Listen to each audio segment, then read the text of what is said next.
Praise the lord. దేవుని ఉన్నతమైన నామమునకు మహిమ కలుగును గాక. ఈరోజు దేవుని వాగ్దానము, యెహోవా నా కాపరి, నాకు లేమి కలగదు. 23వ కీర్తన మొదటి చరణము.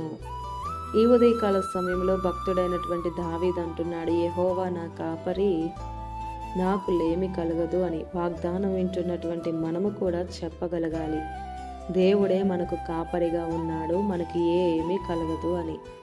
అవును, ఈరోజు విశ్వాసము గల వారికి దేవుడు కాపరిగా ఉంటాడు. అంత మాత్రమే కాదు, విధేయత విమోచన గల వారికి కూడా దేవుడు ఖచ్చితంగా కాపరిగా ఉండి నడిపిస్తాడు.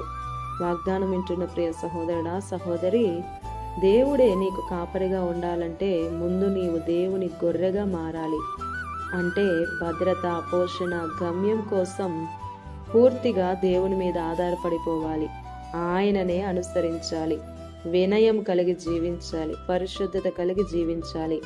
అప్పుడు దేవుడే నీ కుటుంబానికి, నీ జీవితానికి, నీ పరిచర్యకు కాపరిగా ఉండి నీకు సమృద్ధి, విశ్రాంతి, ఆత్మకు పునరుద్ధరణ, నీతి, అభయం, ఆశ్రయం, ఆదరణ, ఘనత, అభిషేకం, కృపా, క్షేమములు అన్నీ నీకిచ్చి దేవుని మందిరములో ఉండే కృపను నీకు అనుగ్రహిస్తాడు.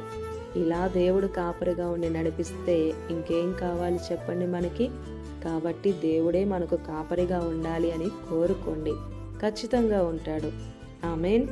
ఈ దిన వాగ్దానం మనందరి జీవితాల్లో నెరవేరాలని కోరుతూ దేవుని సువార్త పరిచర్యలో మీ సహోదరి Prasanna. God bless you. Amen.